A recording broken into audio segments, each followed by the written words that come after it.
Hi friends, இன்றைக்கி வீடியோவில் நல்லா சத்தான சுவையான முள்ளங்கி சட்னி எப்படி பண்ணலான்றதாங்க பார்க்க போகிறோம். இந்த முள்ளங்கி சட்னி இட்லி, தோசை, சாதம் இது எல்லாத்துக்குமே சூப்பரான ஒரு சைட் டிஷ்ஷாக இருக்கும். கொஞ்சம் கூட முள்ளங்கியோட வாசனையே வராமல் ரொம்ப டேஸ்ட்டாக இருக்கும். கண்டிப்பாக ட்ரை பண்ணி பாருங்கள்.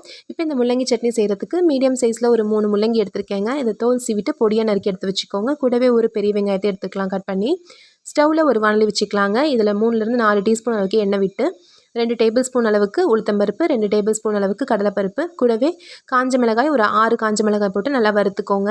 இது கூட 2 டேபிள் ஸ்பூன் அளவுக்கு வறுத்த வேர்க்கடலையும் சேர்த்து நல்லா வறுத்து எடுத்துக்கலாம். இது எல்லாமே கொஞ்சம் கலர் மாதிரி வர வரைக்கும் நல்லா வறுத்துக்கோங்க.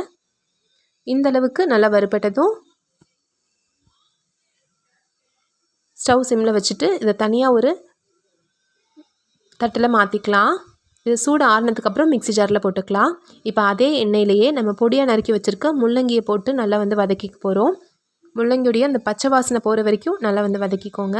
பொடியாக நறுக்கிக்கிட்டிங்க அப்படின்னா ரொம்ப ஈஸியாக சட்டுன்னு வதங்கி வந்துடும்.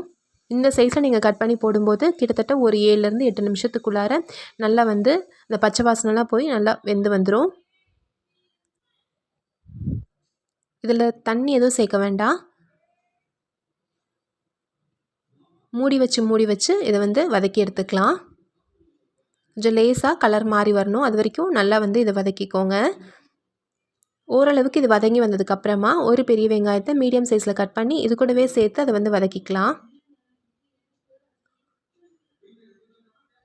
வெங்காயத்தையும் சேர்த்து வெங்காயம் கொஞ்சம் வதங்கி வரட்டும். அது வரைக்கும் ரெண்டையும் சேர்த்து வதக்கிக்கலாம். ரொம்ப ஈஸியாக செய்யக்கூடிய ஒரு சட்னி ரெசிபிங்க. இது பருப்பெல்லாம் சேர்த்துருக்கோம் அப்படின்றனால மத்தியானம் சாப்பாடுக்கு நீங்கள் துவையலாகவும் வச்சு சாப்பிட்டுக்கலாம். நல்லா டேஸ்ட்டாக இருக்கும். பாருங்கள், இந்த அளவுக்கு கலர் மாறி வந்திருக்கு. இப்போ இதில் நெல்லிக்காய் சைஸ் அளவுக்கு சின்ன நெல்லிக்காய் இருக்கும் இல்லைங்களா, அந்த சைஸ் அளவுக்கு புளி சேர்த்துடலாம். புளியும் சேர்த்து ஒரு நிமிஷம் நல்லா வதக்கி விட்டுட்டு ஸ்டவ் ஆஃப் பண்ணிடலாம். ஸ்டவ் ஆஃப் பண்ணிவிட்டு இதுவும் நல்லா சூடு ஆறட்டும். முதல்ல நம்ம வறுத்து எடுத்து வச்சுருக்க பருப்பெல்லாம் போட்டு ஓரளவுக்கு பொடி பண்ணி எடுத்ததுக்கு அப்புறமா நம்ம இந்த முள்ளங்கியும் சேர்த்து அரைச்சிக்கலாம். ஃபஸ்ட்டு மிக்ஸி ஜாரில் நம்ம வறுத்து வச்சுருக்க பருப்பு, காஞ்ச மிளகாய் இது எல்லாத்தையும் போட்டுக்கலாம். இது எல்லாத்தையும் போட்டு கொஞ்சம் பொடிச்சு எடுத்துக்கலாம். ஓரளவுக்கு இது பொடியானதுக்கப்புறமா நம்ம வதக்கி வச்சுருக்க முள்ளங்கி, வெங்காயம் இது எல்லாத்தையும் சேர்த்து உப்பு சேர்த்து அரைச்சி எடுத்துக்கலாம். இதை நீங்கள் துவையலாக வச்சு சாப்பிடணும் அப்படின்ற போது கொஞ்சம் கெட்டியாகவே அரைச்சி எடுத்துக்கோங்க. இதே இட்லி, தோசைக்கெலாம் அரைக்கிறீங்க அப்படின்னா இதை கொஞ்சம் தண்ணி விட்டு நம்ம அரைச்சிக்கலாம். வதக்கி வச்சுருக்க முள்ளங்கியும் சேர்த்துடலாம்.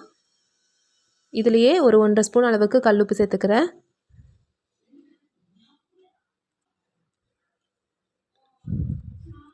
இப்போ இதை அரைச்சி எடுத்துடலாம். பாருங்கள், நல்லா திக்காக துவையல் மாதிரி அரைச்சி எடுத்தாச்சு.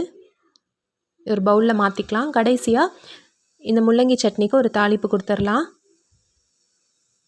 கொஞ்சமாக எண்ணெயில் ஒரு 1/2 ஸ்பூன் அளவுக்கு கடுகு, உளுத்தம்பருப்பு, பெருங்காயத்தூள், கருவேப்பிலை இதெல்லாத்தையும் சேர்த்து நல்லா பொரிஞ்சதும் இந்த சட்னியில் ஊற்றி நல்லா மிக்ஸ் பண்ணிடலாம்.